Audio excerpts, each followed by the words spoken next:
All right, welcome everybody. Today, one of the people in our Discord community, a community member, informed me of a new website called chessbook.com.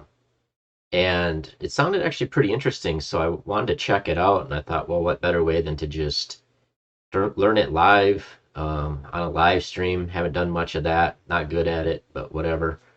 So if we have technical difficulties, I apologize. But it's kind of a neat little website. It's intriguing enough that I figured I'd explore it a bit here. And I only looked at it very briefly, so I'm learning this on the fly. But what I thought I would do would be to try to assemble a little repertoire, um, like a mini repertoire for the classical Dutch. And I think that's one of the things that this new website may be kind of tailored to is trying to help club players sift through all the information in these openings and distill it down into a repertoire that you will actually see, when you go play games instead of, thousand line variations of stuff you never see. And we'll see that as we go through it. It's kind of neat. That's what caught my eye. And so as I go through it, I'll point out, what I noticed, and I'll be learning it as we go.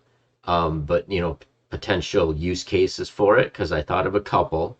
But anyway, enough gabbing. Let's just jump in and look at the interface and everything. And this is kind of the home screen. And what I did is the only thing I've done is I just signed up for an account. I put my email and came up with the password and whatnot. But up here under settings, this is what's interesting. You put in your rating, and then it helps you pick lines that you are likely to see at your rating level so that you don't have all these things that you won't see, subtitled player or, absolute beginner, but it filters it so you can see the most common things you did. So I put in here a rating range between 1700 and 1900 chess.com. Note that there's also other rating things in here, like there's Lichess, FIDE ratings, the international over-the-board ratings, and then there's U.S. Chess Federation ratings. But I just decided to go with chess.com rating. And then here's the other kind of cool thing about it. You look, you set this filter to see how detailed of a repertoire you want. And so you can have like a real basic one all the way up to like a bulletproof, probably something maybe, like a titled player or a serious tournament player would use. But the idea is I just kind of set this at advanced, which is in the middle. And the idea is it tries to help you cover stuff that you would see if you played 200 games more or less. So if the line comes up in less than 200 games that you would face, then it really doesn't show this. And so we'll kind of try to figure it out as we go. I don't know if that means for white and black combined or for one side, but we'll probably be able to narrow that down as we go in and build this repertoire. But I'm going to set it at this 1 in 200 for now. We'll see how that works out. It looks like you can connect it to like your Lichess or chess.com, and then I don't know, I don't know all the features. I'm just trying to use the basic stuff and learn it here real quick.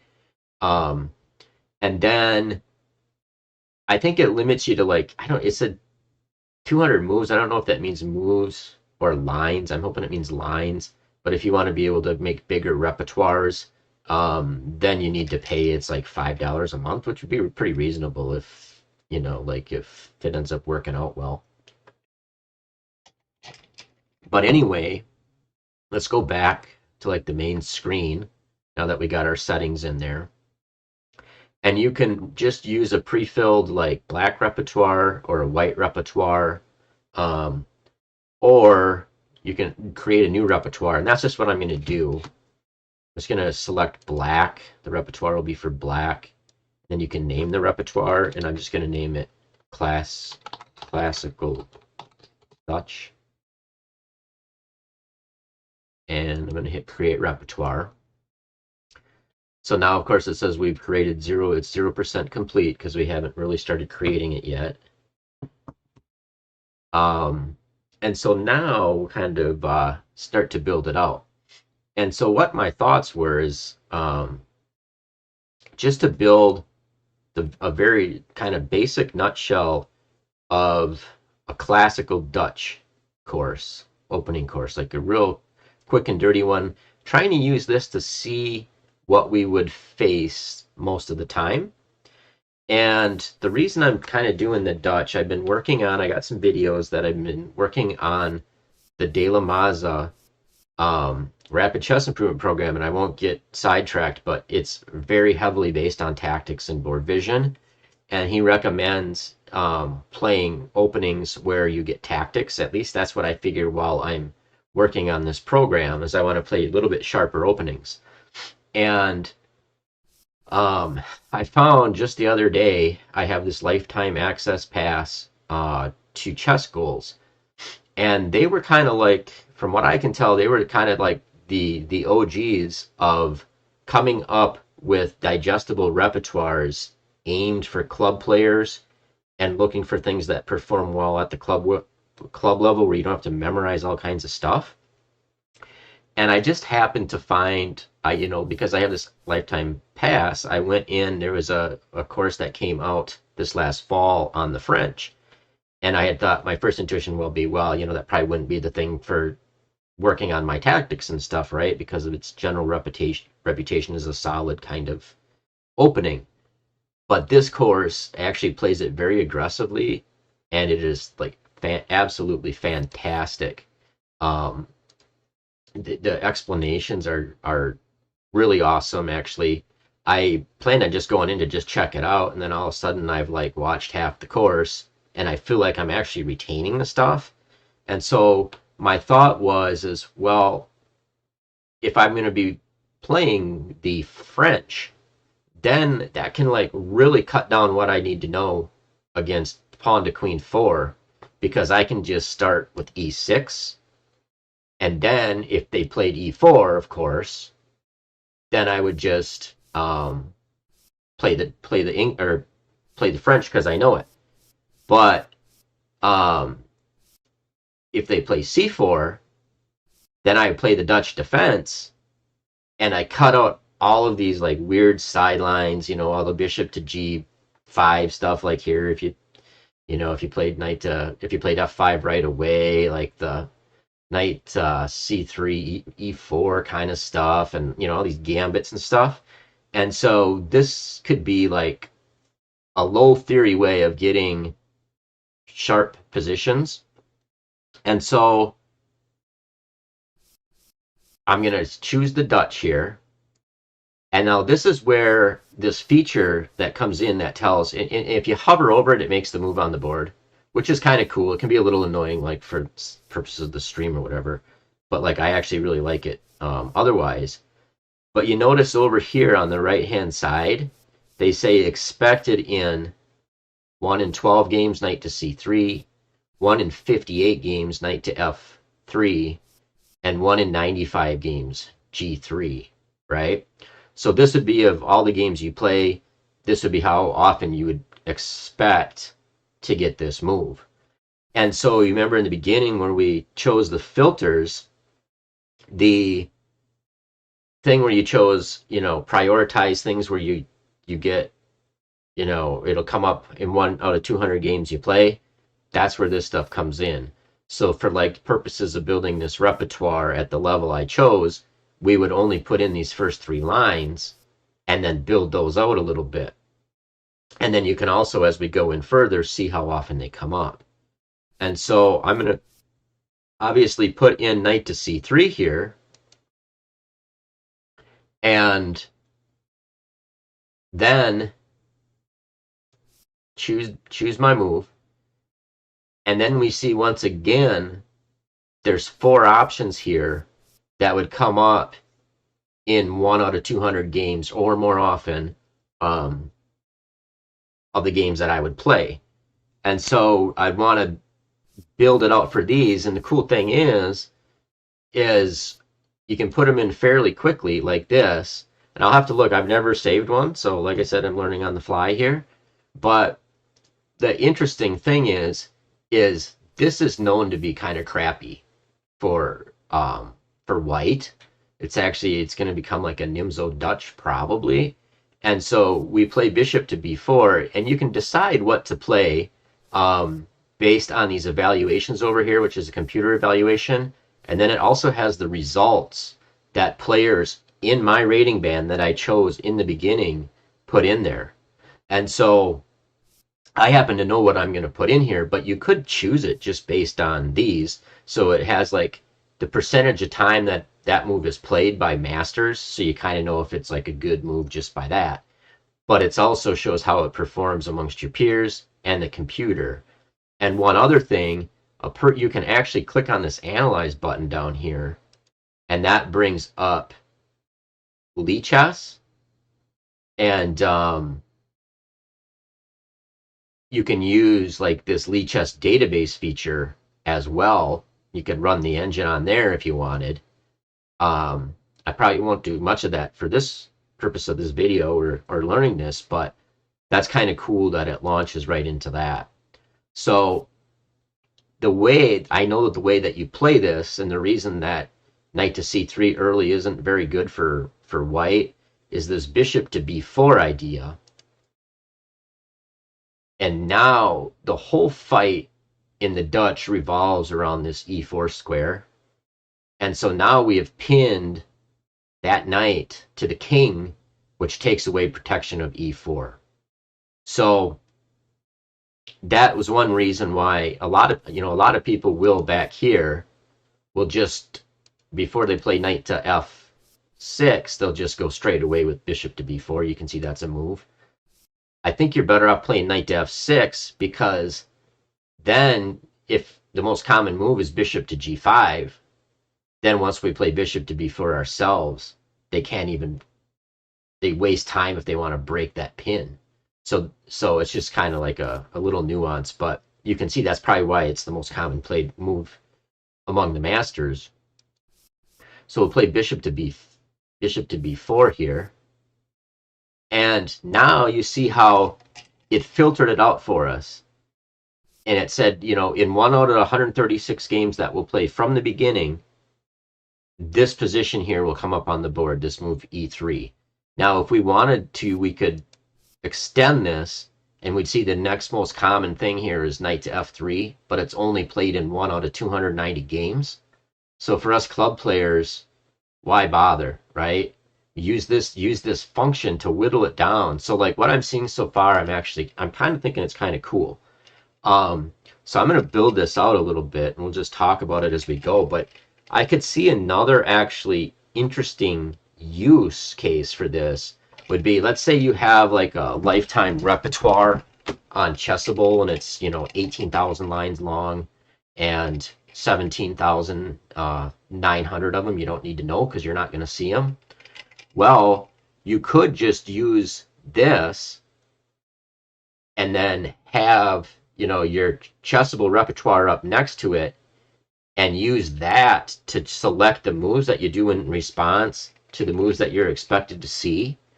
Then you could import that back into Chessable and use that trimmed down version to drill it yourself, add any additional comments you wanted to it. So that is actually kind of an interesting use case as well. But it would be good just for building it on its own too. So we'll just go with that e3, since that's the only thing that was really played.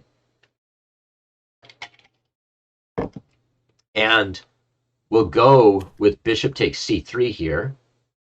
You can see it scores well. We're already scoring 11% better for black than white, and it's equal according to the computer. But now you can see this e4 square has been softened up. And then what we'll also notice is that when they play e3, you'll notice that they usually don't fianchetto on the king side. But we'll get to that in a second. We just castle. And it gives you this option now. And it's saying, okay, we think I think what it's doing here is it's saying, we think that based on the strength that you put in, which was between 17 and 1900 on chess.com, we think this is probably how far you need to go. Now, you can save these moves to the repertoire, or you can keep adding more moves. And I'm just going to add a couple more moves, just because actually I think this is like an important line, because as we saw, we're kind of going down the tree to start with to see what we get the most. And so because we get it so much, I want to go a little deeper. And then also, just in case anybody is on the rare chance that people are actually interested in this repertoire, just kind of point something out here. But so I'm going to keep adding moves, and bishop to d3 is the most common thing, and it only comes up in 1 out of 303 games. And what's interesting is when they don't fianchetto over here, at least early, we can play this move b6. And you can see, look, it has just a monster score. We could play d6 first too, it wouldn't matter. But for the purposes of understanding this, like this b6 has this monster score. It scores, what, 17% better. Well, that's actually cool. You can hover over it. It says white wins 39%, black wins 56%, and 4% of games are drawn. Wow, see, that's what's cool about it. That's why I'm going to mix this Dutch in when I'm studying this rapid chess improvement and working on so many tactics. Is like you can see this thing is not drawish. But the point is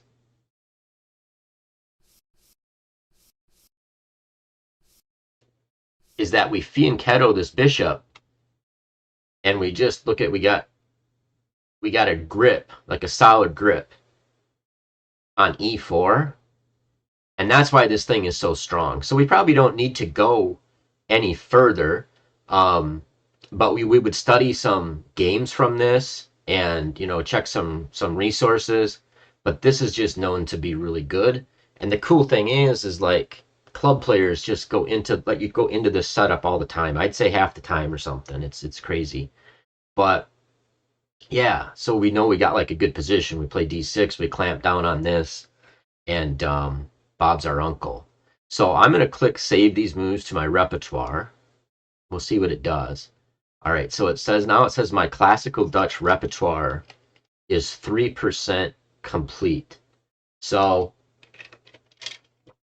probably won't get the whole thing built out tonight, but I just wanted to, test a bunch of this. So let's go back. There's this feature too. It says go to your next gap. And, oh, that's interesting. So look, it went into one that we already built. Oh man, see this is a cool feature. This saves time because it's going based on what we've already filled in and what they think we need to build it out. And so like I said, I found this today, so I wasn't aware of any of this. This is actually kind of cool. So if we remember when we did the first line, they played bishop instead of knight to f3. They did bishop to g5 here, and we talked about we play b4, and then they can't even break the pin with the bishop. But we still want to play b4 because we're still trying to fight for control of bishop to b4 because we're fighting for control of e4. So let's play that. And now what you can see, this is kind of interesting too. So we had set in the beginning, that we want to focus our repertoire on things that will come up in at least 1 out of 200 of our games, right? And so here, there is only one move that will come up in 1 out of 200 of our games or more frequently, and that's bishop to g5. So per their suggestion, we only need to put bishop to g5 in here to build that out. But they also there's a move, bishop to d2. It says it's played in 1 out of 215 games. But it says this move is seen in less than 1 in 200 games. But the high win rate for white means you should still prepare for it. So that's something we can come back to. So bishop to g5. We will castle here. We could take on c3 as well. But And now we're getting to the point where they think we've probably gone far enough in the line, but it says it's rare but dangerous. So we'll go just a little bit further, E3. And once again, this B6 idea will come up again and again in this thing where they don't fianchetto when they play knight to C3. And you can see that's why this thing scores so good. So the key thing is if we put it into here this far, put a couple more moves just to the point where we know we played b takes c3, and then we're fighting over control of e4 again. So I think that's good enough. I guess we could just put d6 in here. And then we got like our classic Dutch structure in the center. We got like a really good version of it because we have better control over e4 because they let us pin this, get rid of our dark squared bishop, and have a knight that can come planting on there. So let's click Save these moves to my repertoire. And then let's click on that Go to your next gap again and see what it does. All right, so now this was another branching point. And we can just castle here. Oh, and this is, okay, so this is, it says you've reached your coverage goal. And this is kind of a cool thing, it looks like, too, is that they highlight on here when you get to the end of your line, kind of like mini plans. And I'm assuming they probably take this from the games of the stronger players, but they say, okay, the light squared bishop is usually fianchettoed on b7. And that's what we just saw when we were going through these lines with knight to c3.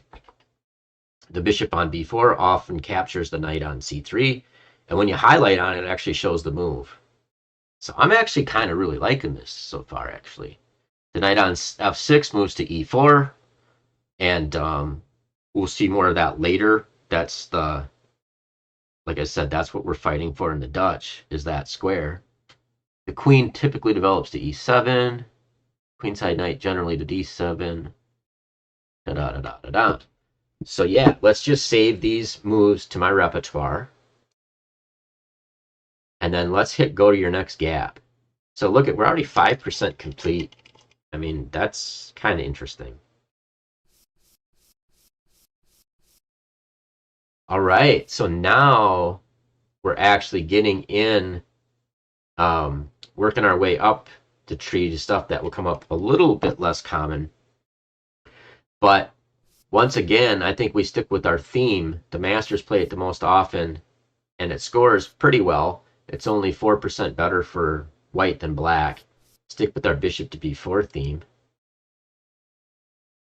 And then the only move by white that is expected in more than 1 out of 200 games is bishop to g2 in 1 out of 120 games. So we'll put that in there. And we can either take or castle. We will castle. And they're saying we probably have covered enough, but I think we should probably go a little bit deeper. And this is where we kind of get to a branching point. We can play it different ways, but the traditional way is to set up our structure with d6. And then here, of course, now they're no longer pinned. So this is kind of a key thing, I think, in the Dutch, too, is that if you're fortunate enough that if they don't know what they're doing and they play knight to c3, as soon as they break that pin, you want to take, because it's all about e4, and we don't want to give them a chance to move that knight away, and then keep that knight to reposition to fight for control of these central squares.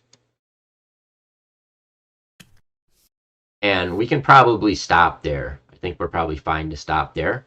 And it'll probably direct us back to more of the common lines. All right, so go to your next gap. God, this is actually really cool. Okay, so this same thing. We're still on this thing. This is what I think this classical Dutch has promised, because you can see that at my level, what I put in there is 17 to 1900 on chess.com. Most of the players tend to play shit moves. And so we're still going through the most common stuff, and we're still getting this knight to c3, which means we can just play bishop to b4. And they're saying, well, we probably don't even need to do any more moves. We can just kind of follow the plans on here that we've already established. And that's actually probably fairly reasonable.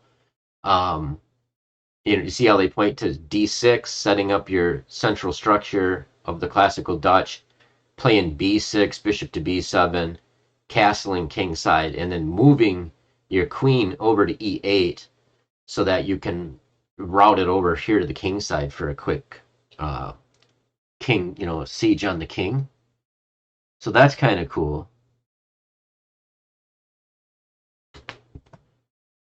Yeah, device detective. I agree. It looks pretty cool. I just learned about it today. So, I'm going to save this move to my repertoire. I think because we know these plans, we don't need to like put it in further than this and drill it. We just know that, we fianchetto on the queen side, we play our d6, set up our structure. If they ever break the pin against the king, we take on c3. All right, let's go to the next gap.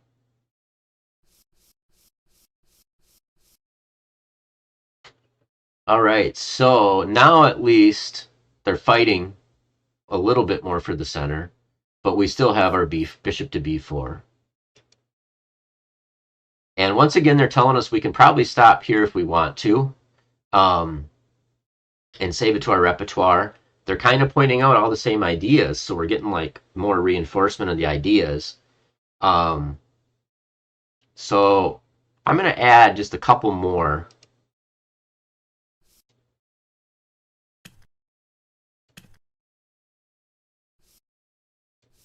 I just want to get to the point where they do b6, and they do it right here.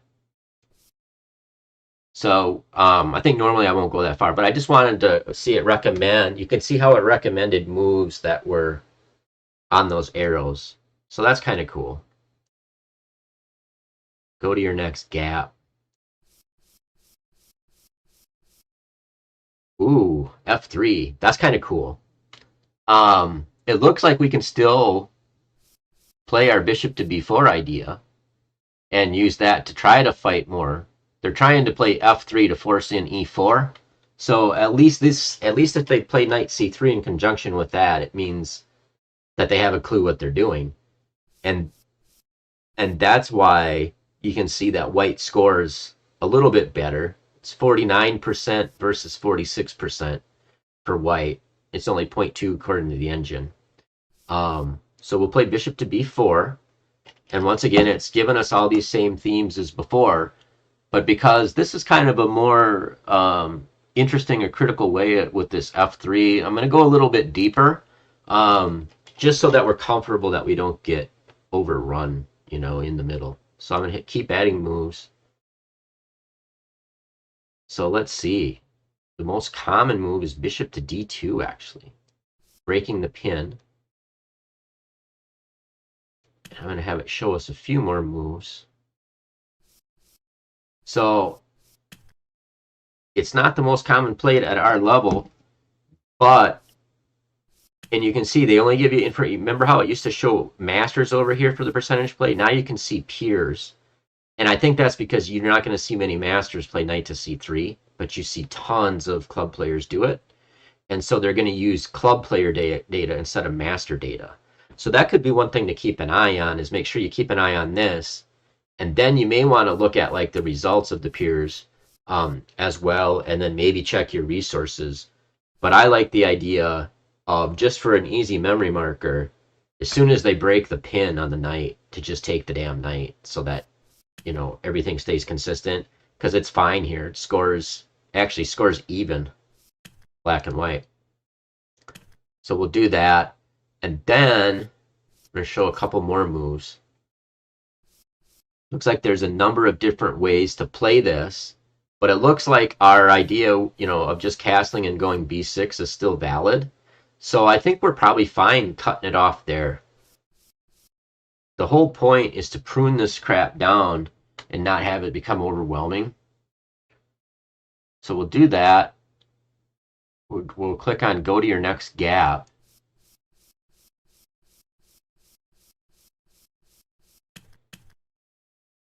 All right.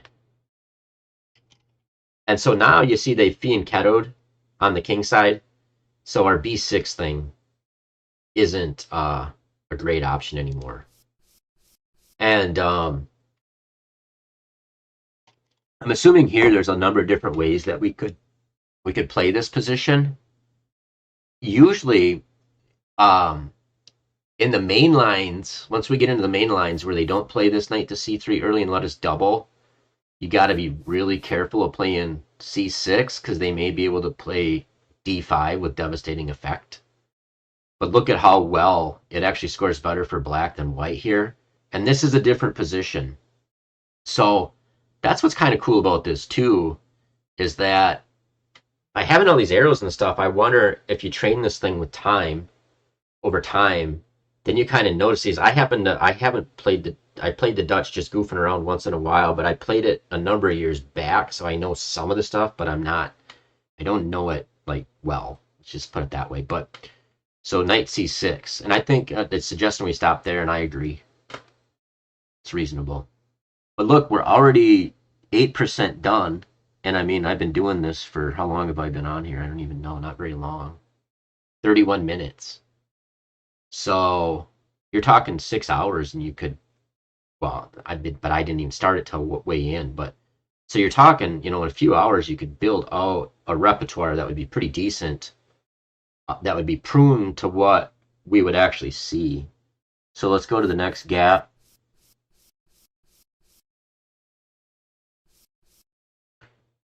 All right. So now we're not quite getting into the mainline stuff yet, but you can see the different stuff that the masters played. Now, I think I would just probably castle in this position. Okay, now this is cool. So this move transposes, it says that it transposes to an existing move in our repertoire. So I'll just do that, and then I'll save it there because it's a transposition anyway. And we actually clicked on that a little deeper in the other one. All right, go to the next gap. All right, queen to c2. Well, it doesn't really stop us still from playing bishop to b4. So the thing to recognize is that he's threatening to play e4 right now because he's got 1, 2 pieces on it. We got 2 defenders on it. So his idea is to just try to bum rush through e4. So kind of like the caveman approach to it. But our bishop to b4 antidote works once again, and they're suggesting we could just stop here. So look, it's all the same themes as before. b6, bishop b7, d6, castle, queen to e8. Let's just bring it out over there later. Good enough. So this is like the beauty of this classical Dutch is kind of like the simplicity. If you play the French and you can avoid all these anti-Dutch things, we're starting to see that you can learn a repertoire quite quickly. Who knows? Maybe after De La Maza, I'll just keep going with this thing. We'll see. All right. All right, so here's where they try to just bum rush e4 in right away. And with our move order, we chose to do knight to f6 before we do bishop to b4. Now, I don't see anything wrong with just f takes e4. It actually looks like it's much better for black. And now, once again, now we haven't gotten to structures like this before, so I'll probably go a little bit deeper. But once again, they trying to draw the plans for us. I'm going to keep adding moves, though.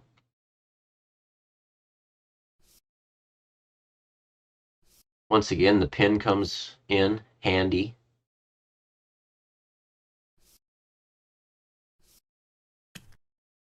Not afraid of losing that bishop. And then now we kind of got the greedy approach where we just hang on to it. And I think that's good enough. We know we just try to take the money and run.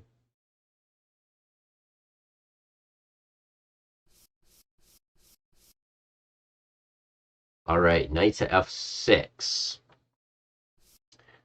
So now we're kind of getting we're getting more into potentially players that know what they're doing. And we see that knight to c3 comes up in 1 out of 46 games. And this is from all games from the start.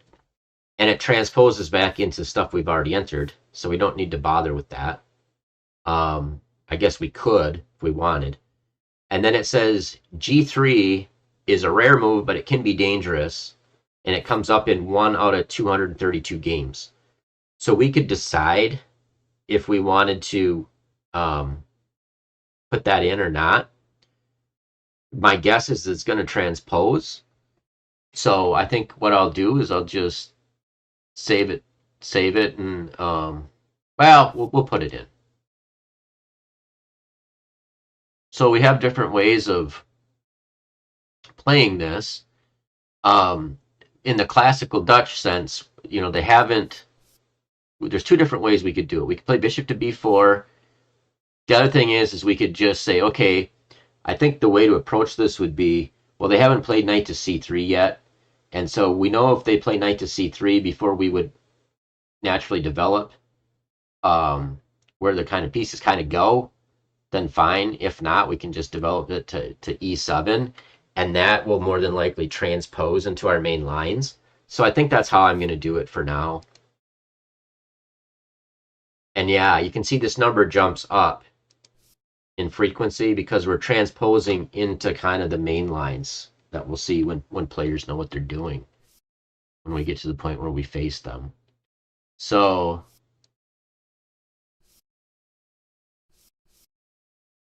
now we're kind of into the thick of it. And actually, this is kind of cool because we'll have, this is like the main line of the main line. So you see how like all the moves that are commonly played, if they knew enough to not develop their queenside knight, then they're likely playing in to this main line of the classical Dutch. So this is a branching point. And remember how earlier I said you got to be careful at knight to c6? Well, this is that case. Remember before we had this knight wasn't here and this pawn was on c3? That's a different ball of wax than what we got right here. If we play knight to c6, they're going to play d5 and kind of steamroll us. And so there's a few different ways that black can play this. And, you have to decide which way to do it. I think, so like the strongest way objectively is to play this modern variation. They call it the Huysel variation, I guess. But I've known this to be the modern variation. And basically we stuff this up before they can do stuff to contest it, and you just play knight to e3, and sometimes your pawns will get doubled, and you get your pawns up here. Now, a5 is, I think, probably the variation I will choose. The idea is you slow down some of their queenside counterplay with that move, I believe. And I think at the grandmaster level, they may have come up with difficulties for black, but that's not going to be an issue at the club level. So, and the positions, if white doesn't know how to combat this, from what I remember, and this is years back in my brain here, black gets a pretty good game. And so for the point where I'm at right now in my chess journey, I want to have kind of exciting games. The other thing you can do is you can play this queen to e8, and you're just trying to activate that queen over onto the king side, and you may bring your bishop to d7, do the bishop dance. After you get your queen over there, you may do bishop d7 to e8 and bring it out over on the e8 to h5 diagonal. But I think I'm going to start out with this one here. And for now, it's suggesting that we don't go any further. So I think I'll take their advice for now. But this would be like where we would look at model games and sample games, because there'll be all kinds of grandmaster games. And the ones that might be helpful are ones from like the 80s or 90s or even the early 2000s. And just find somebody good that plays black and look at the themes, because there's a lot of common themes in this classical Dutch. That's the other beauty of it. So we're already an eighth of the way done.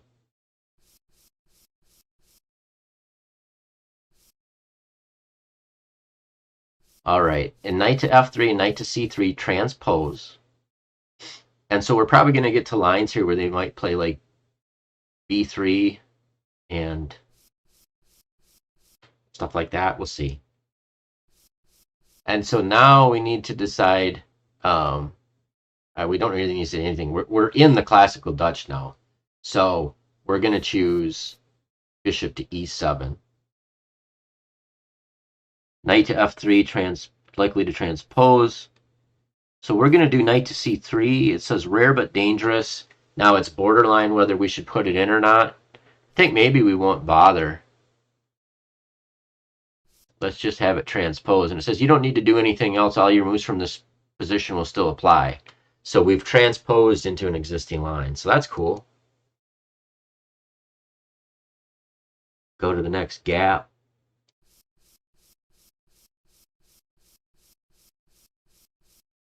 What I like too is it's obviously 200 lines that it lets us put in and not 200 moves.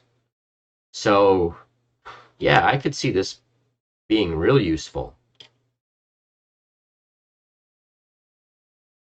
All right, now this is the most testing, I believe to be the most testing variation against the classical Dutch. And so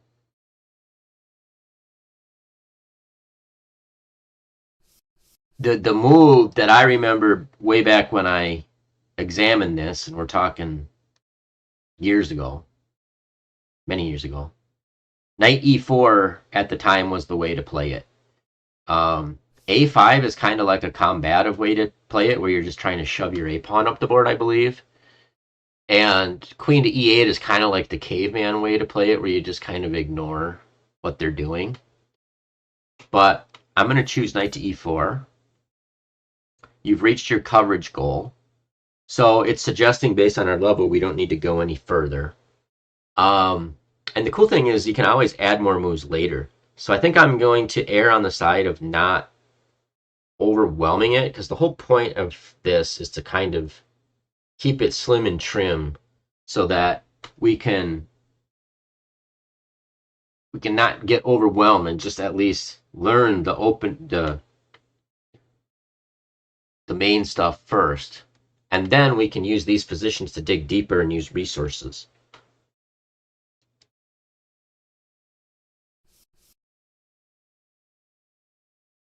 All right, so it's actually taken us a little deeper, actually. That's interesting. So what it wants us to do in this line is actually contest that bishop. It's an interesting position, so I'm going to add a couple more moves. And you can see they don't develop to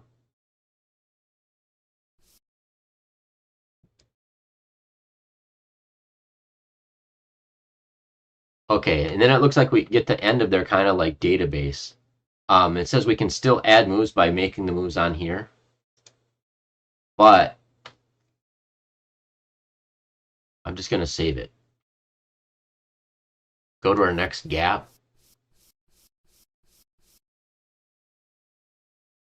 All right, so we'll just castle here. So we haven't had this move order yet. says we've reached our coverage goal. I think it's going to probably transpose anyway.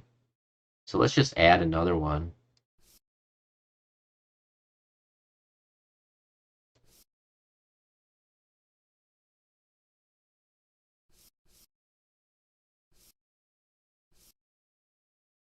Yeah, okay. Castles transposes to our repertoire.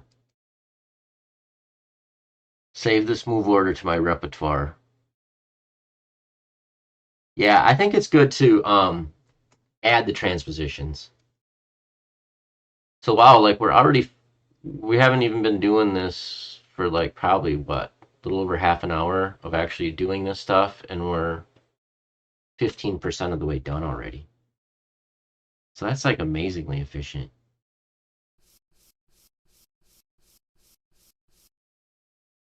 All right, so this is another idea where they play this knight to h3, and I don't remember this. I mean, I don't remember what you're supposed to do against this, but 75% of the masters played this castle. So now shows all the ideas again, and it looks like it takes more of like the traditional approach to the classical Dutch. So let's just add like one or two more moves. You can see we're getting down. This is only like 1 in 800 games. So we probably didn't even need to go this far in. But we'll just get to our general structure here. And then this is where people can decide how they want to play it. But actually, there's nothing to prevent us from just blasting through with e5. But we'll stop there.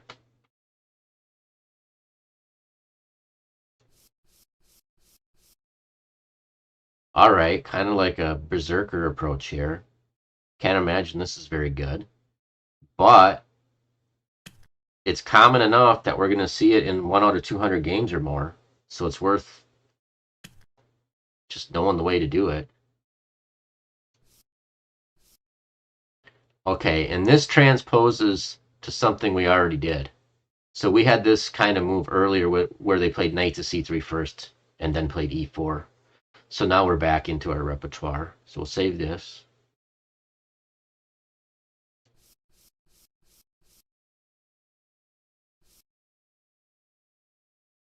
All right, this transposes back. So wow, so we're already almost a fifth of the way done. That's crazy. To make a repertoire efficiently with what we will actually need to know instead of 18,000 lines. Just absolute garbage.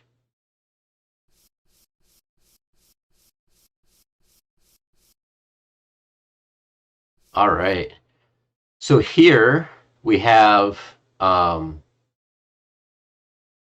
we can just, I think we'll stick with our B6 theme because they played E3, so they're probably not gonna castle over here.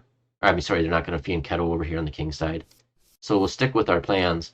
And I think I like their suggestion. We'll just stick with all these suggestions because this is the way that we've played it in all the other lines. So we're just going to save these moves. Move on. All right. So now we come to kind of like another thing. We're just going to play f5 and stay within the Dutch, just like before. Now c4 transposes, right back into what stuff we've already done. So we can do that and then just save that move order. We go back to the next gap, it'll bring that position up again.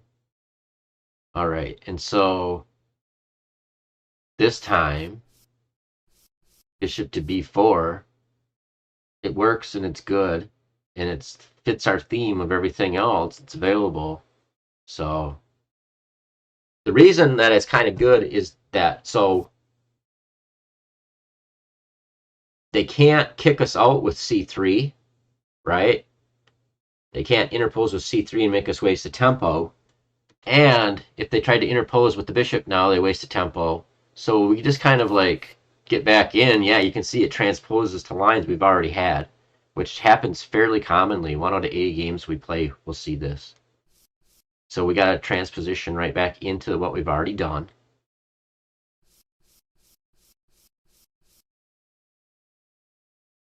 All right. So now we're at another point where we can decide. And I think what we'll do, like for consistency, this is kind of like interesting. This is a kind of a coin flip. Um, but it likely won't make a huge difference. I guess, if we play bishop to b4 now, they still have the bishop to come there. So I think what we'll do is we'll try to goad them into playing knight to c3, because some of the players that don't understand the fight in the Dutch play play knight to c3 before we've developed our bishop. We'll give them 2 more tempo to do it. Okay. And it's saying we could stop here if we wanted, but I want to keep adding moves. All right. See, the most common move here is knight to c3. And look, now, bam, we can do this. And we can probably stop there because we know our plans now. So we're going to save that move. So we gave them enough rope to let them make a bad move playing knight to c3. I think I'll go maybe till I get 20% of it done.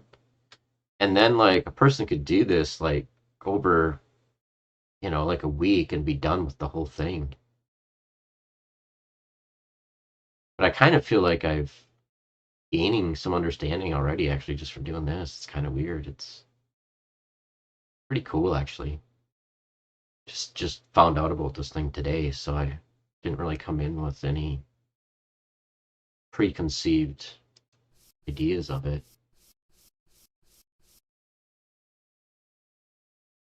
All right, and we'll play b6 because that's the way we played it before. We still have the pin intact. Look at it, scores 9% better for black than white. So we're back into it.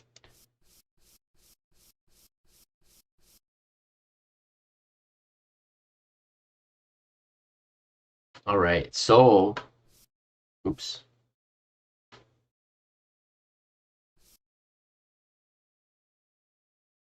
We'll do b6, stick with that theme. So we're going to add a couple more. You can see, though, it's suggesting all the same themes that we've already done. So this is pretty cool. Like this little repertoire for an old boomer like me could be pretty damn good. All right, so the most common move here, even though it's uncommon, is a3. And then we just stick with our plan. We just take, and then we fianchetto, and we keep fighting for control over e4. So these positions are actually really, really easy to play and fun. And the cool thing is at club level, we get them a ton.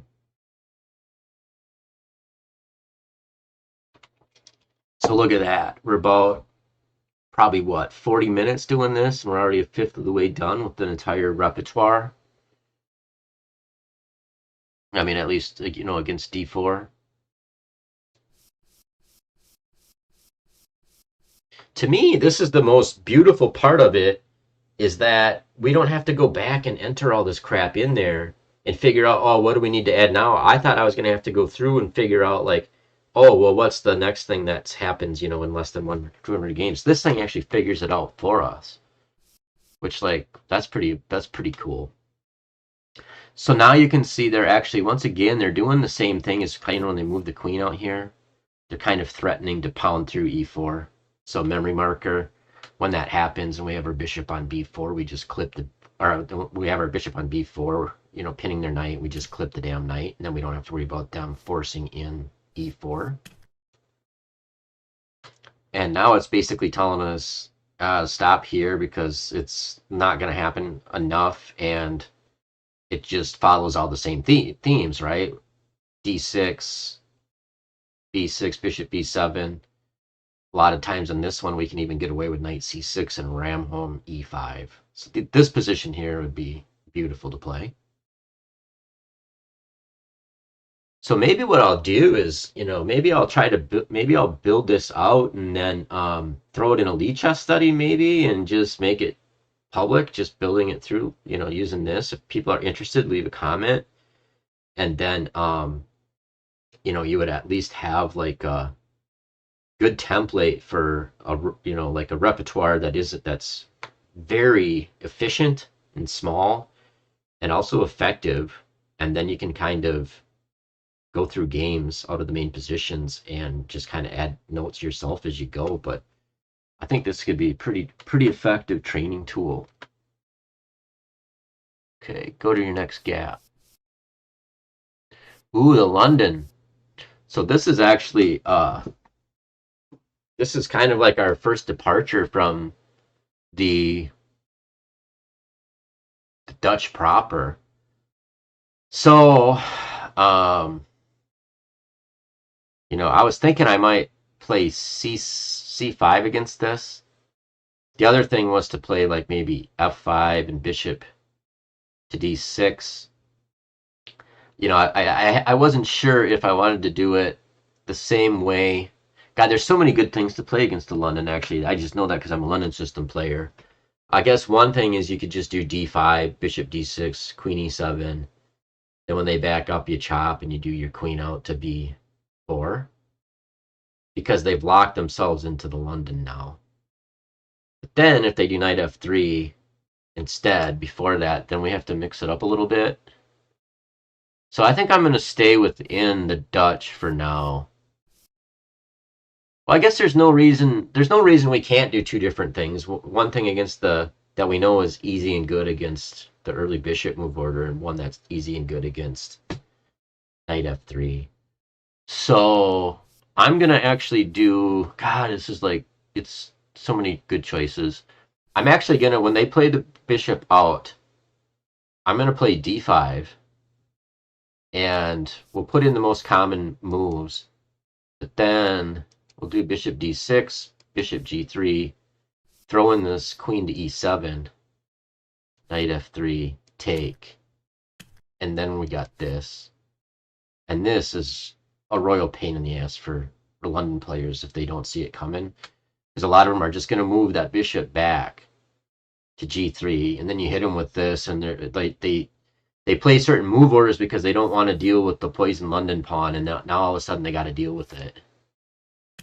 And I think we'll add like one more move. The key thing to know is we take safe harbor over on A3. So if they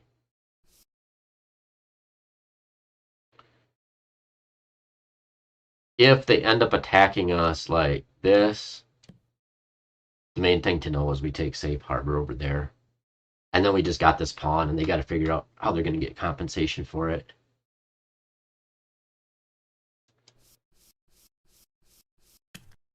All right, so that one we know we just do queen D6. I think for purposes of this repertoire, it's all right. We just kind of just follow the arrows here. We know we break we put C5 and develop traditionally, and we can eventually bust with E5. So that I'll add on later. For me, I don't really need it because I play the London, so I kind of know what to do. But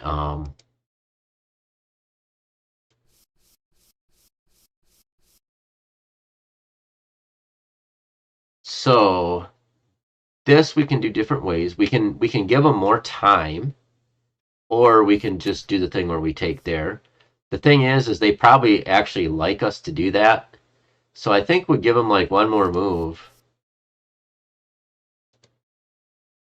And you see the most common thing there is bishop G3.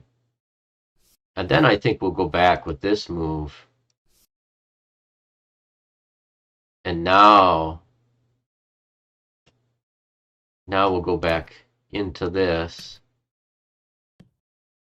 right? And we get the same kind of thing.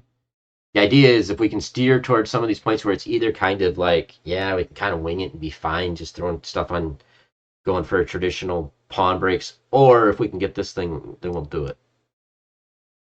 Look at that. We're almost a quarter of the way done.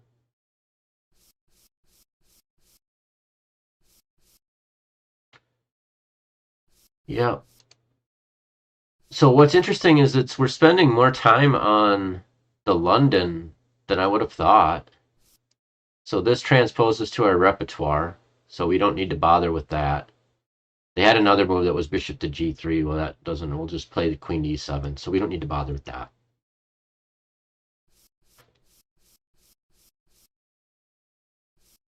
All right, so we'll go back here.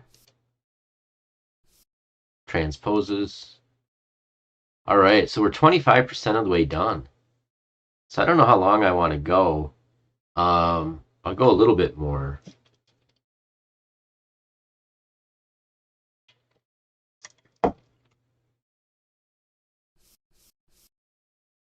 Okay, so this, like I said, this move order goes into our French, which I'm going to learn that awesome Chess Schools French course.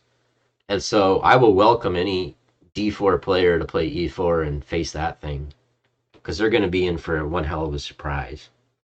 So I'll just put this, and I think what I'll do is I'll finish this later, save my progress, and we'll go on to the next one.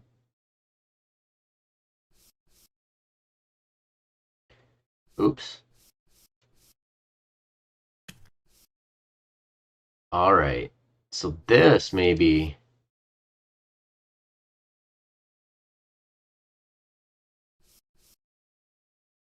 I'm going to remove it.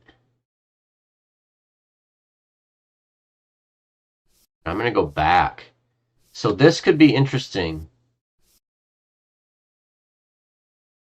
So let's see, we've covered c4. We've covered bishop f4. We've covered most of knight to f3. And so what's interesting is it's trying to say, okay, well, time to cover e4. But I don't need to do that because I'm studying the French through a different thing. So I think what I'm going to do is see if it lets me finish this out.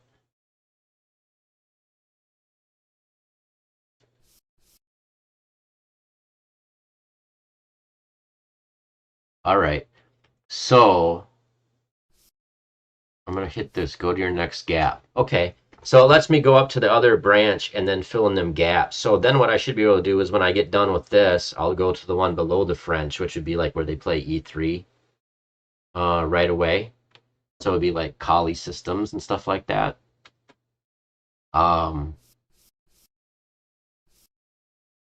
So this is where I was saying, like, the more common move order in the London was bishop to f4 on move 2. But this was the other thing I was saying that we could end up facing. And we could just go back and just put, play the Dutch against it all the time. But I think that other way, you get such good kind of like alpha on the thing that it's worth doing it two different ways. And this I may actually research a little bit and decide exactly how I want to go about it. One interesting way, the way that like I think Simon Williams does it sometimes, is bishop d6. Another interesting way that we could maybe do it would be just setting up our kind of classical Dutch structure. That could actually be pretty good for purposes of this because it kind of stays consistent with everything else. And then the d6 kind of takes control of e5. So I think I'll actually probably do it that way. The London players won't see that very much. We'll keep adding a couple more moves. But you can see we're just setting up our Dutch structure. They don't give us any more moves, but I think we'd be okay for now. We could play b6, bishop b7, knight to d7, just kind of stuff like that. So we'll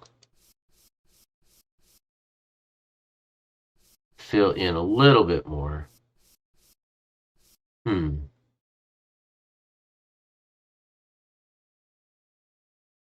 I think we'd go this way. and call it good following the arrows at this point.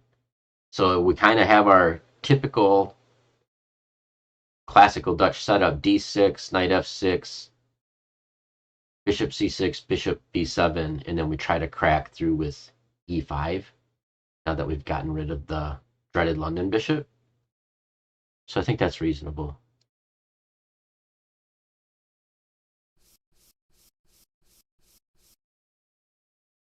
All right, that's interesting.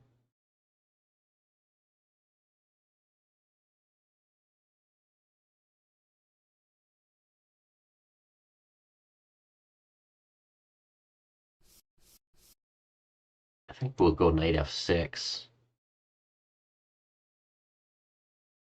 Actually, yeah, that's fine. I'll come and fill that in a bit more later. I'm not too worried about it, actually.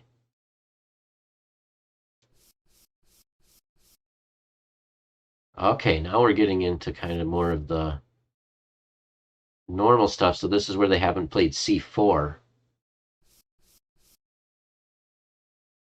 Now c4 transposes to our main line, so we'll just hit that and say save it.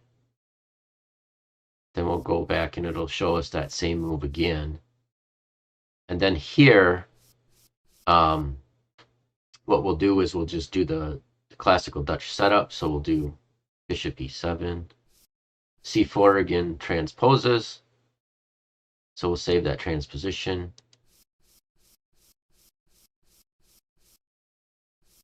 And castle. And the most common, the only move in the top 200 again, or that comes up more than 1 out of 200 games, is c4.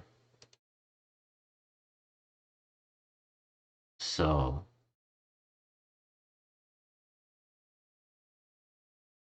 this is a transposition.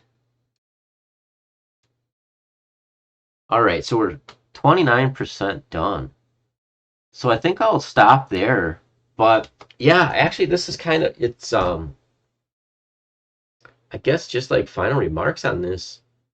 I think I'm going to use it to build the rest of this thing out and then use that really good French course and then combine it with this, and then I'll go out and start a white one. I've just got another little idea that could be kind of interesting. Um, just to get all interesting games and work on tactics and get attacking positions and stuff like that. What if here? Let me think. Probably go out here. Let's for on. Oh, actually, it has. You can practice moves already. So let me do that just a couple times. Let's see what the functionality is like on the practice moves. And then I see this review your online games. I wonder if they can test them, like screen them against how you did compared to what you have set up in here. But let's practice moves just to see how it works. And then I want to just show an idea, maybe a potential idea for a white repertoire that could be kind of funny if we learn this classical Dutch. All right. Oh, this is interesting. So, would you like to practice everything that's due for now, which is 87 moves, or just the common moves, just the most common moves? So I'm going to try that and drill it.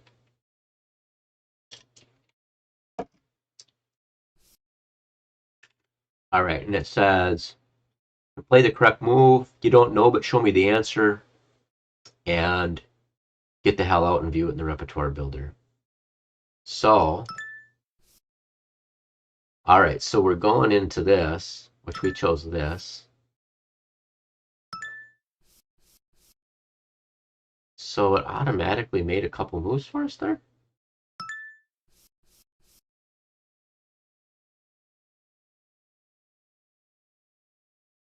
All right, and here's where we're kind of at the branching point where there's different main lines. We chose to do this Buenos Aires one, which is a5, but we could do queen to e8, or we could do knight to e4. Those are all lines we could have chosen, and the cool thing is we could add them on later. But we'll just do that for now.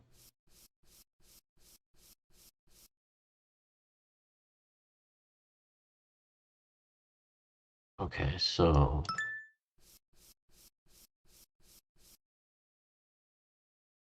actually I kind of like it. It's kind of smooth.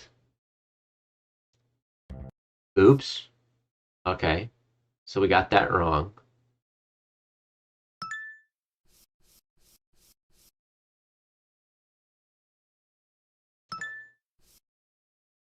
Well, if we can pin it, we do.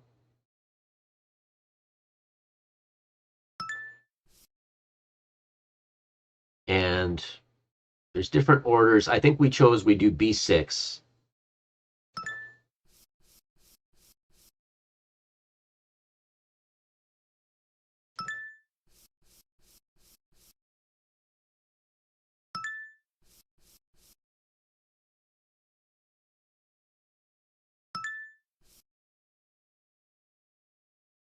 So this is where we could play bishop to b4, but we want to give him some rope to play bishop to g5 because it's common and it's bad.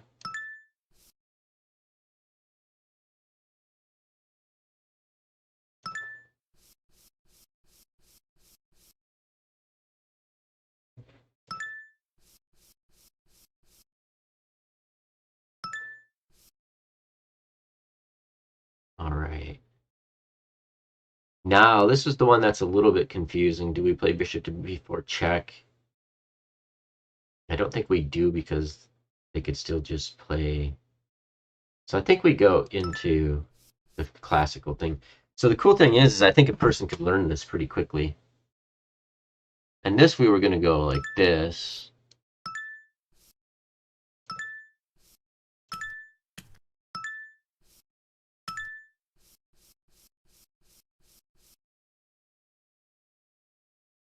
Undo. What does that mean?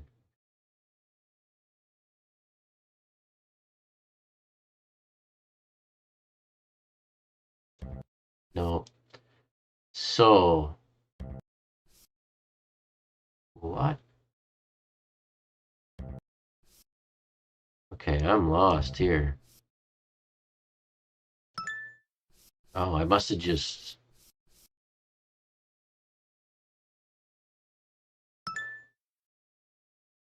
All right, so practice complete.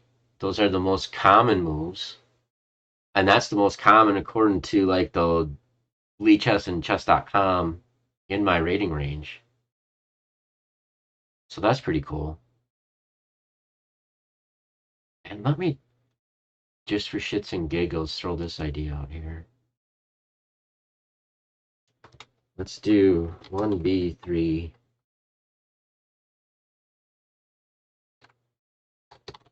classical Dutch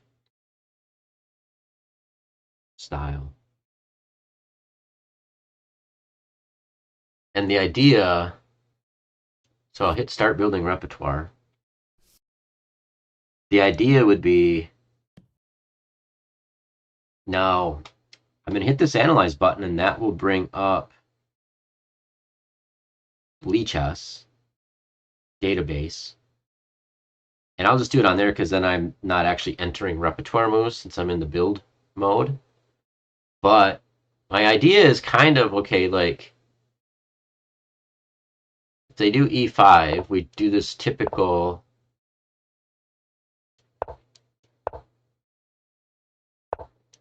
thing where we can quite commonly get this. And then what's cool is what does this look like, right? They can't take because we have this. So we get like the structure that's very similar to the structures we just had in the Dutch, except we're up a tempo. Then if they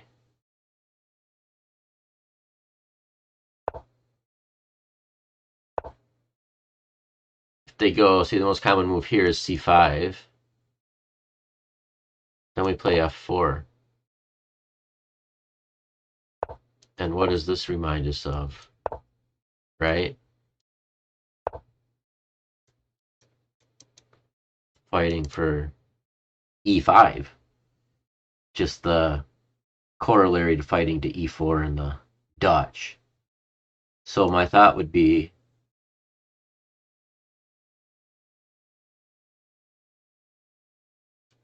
I guess since I moved away, I gotta redo this. But my thought would be,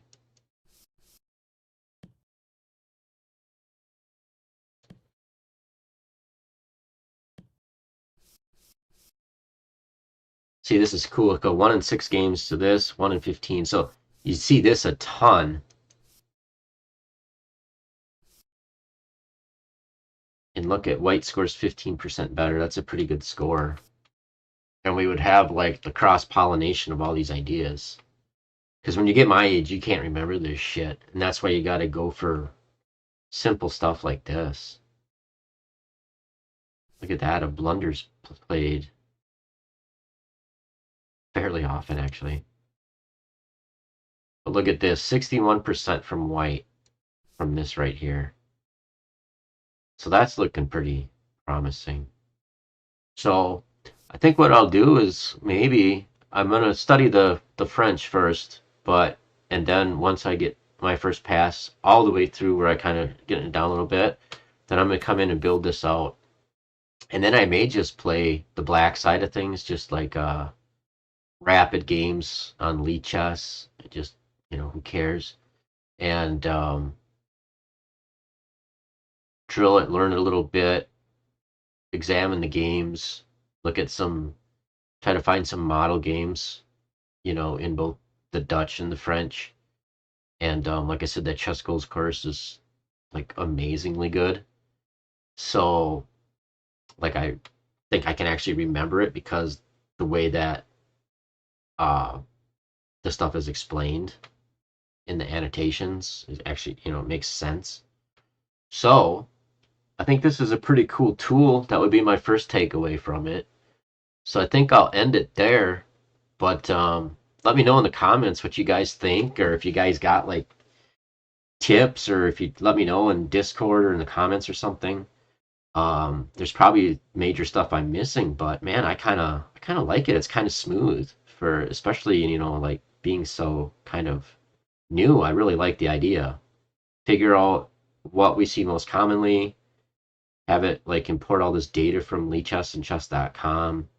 Also see what the masters do, and try to go for things that you saw we were trying to play bishop to b4 when we could, and b6 and bishop to b7 when we could, and try to just look for common themes and ram them through. So anyway, have a good weekend, everybody.